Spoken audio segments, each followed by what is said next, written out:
Since we all inhabit the earth, all of us are considered Earthlings. There is no sexism, no racism, or speciesism in the term Earthling. It encompasses each and every one of us, warm or cold-blooded, mammal, vertebrate or invertebrate, bird, reptile, amphibian, fish, and human alike.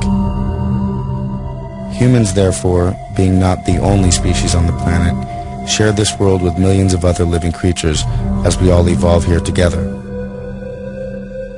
However, it is the human Earthling who tends to dominate the Earth, oftentimes treating other fellow Earthlings and living beings as mere objects. This is what is meant by speciesism. By analogy with racism and sexism, the term speciesism is a prejudice or attitude of bias in favor of the interest of members of one's own species and against those of members of other species. If a being suffers, there can be no moral justification for refusing to take that suffering into consideration. No matter what the nature of the being, the principle of equality requires that one's suffering can be counted equally with the like suffering of any other being.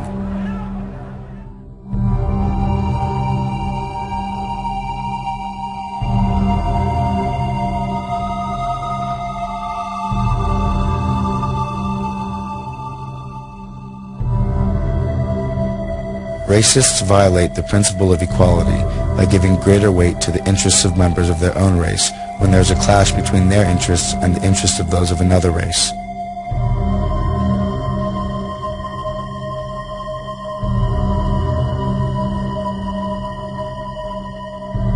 Sexists violate the principle of equality by favoring the interests of their own sex.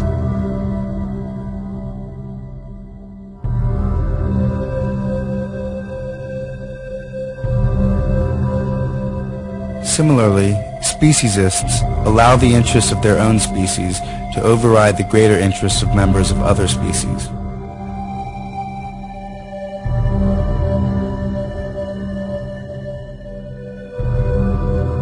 In each case, the pattern is identical.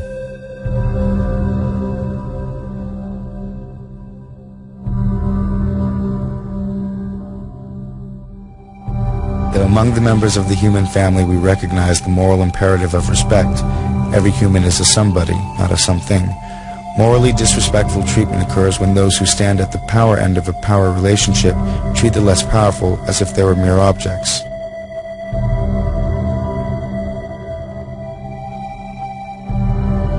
The rapist does this to the victim of rape, the child molester to the child molested, the master to the slave. In each and all such cases, humans who have power exploit those who lack it. Might the same be true of how humans treat other animals or other Earthlings? Undoubtedly there are differences, since humans and animals are not the same in all respects.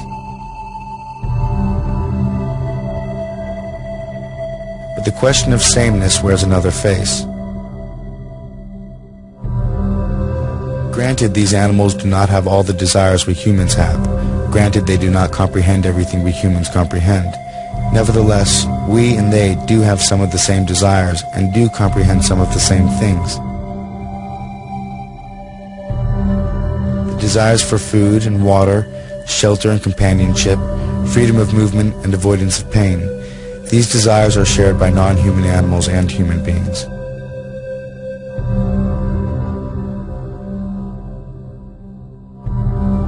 As for comprehension, like humans, many non-human animals understand the world in which they live and move.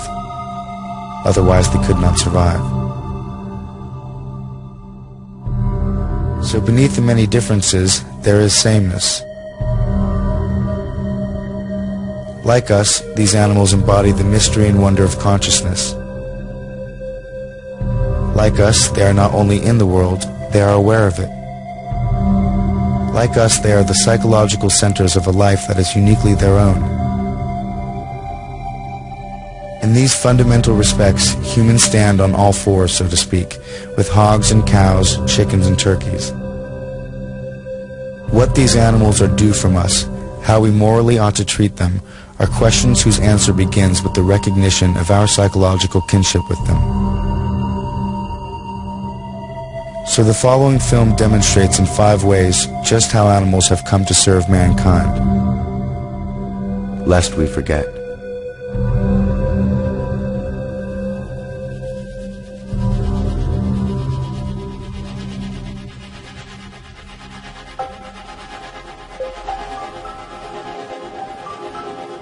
Nobel Prize winner Isaac Bashevis Singer wrote in his best-selling novel, Enemies, a Love Story, the following.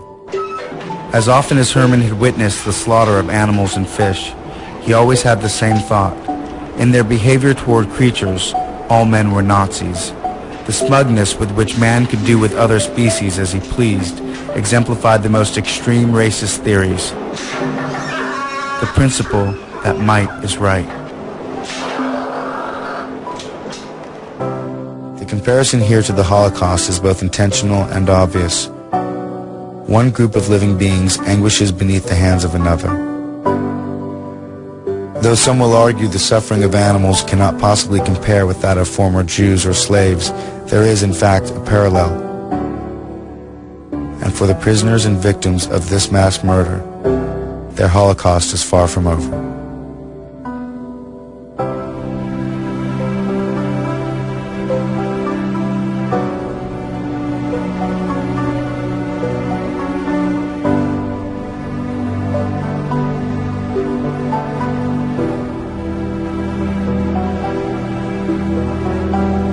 In his book, The Outermost House, author Henry Beston wrote, "We need another and a wiser and perhaps more mystical concept of animals.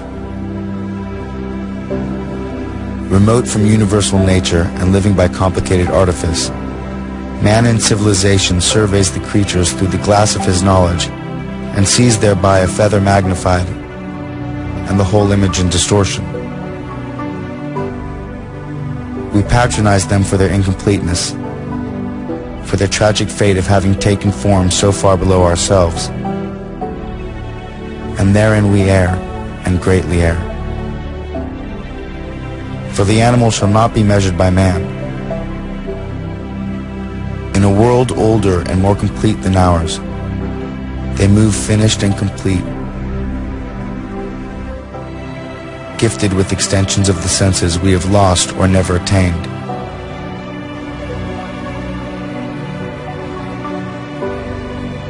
Living by voices we shall never hear.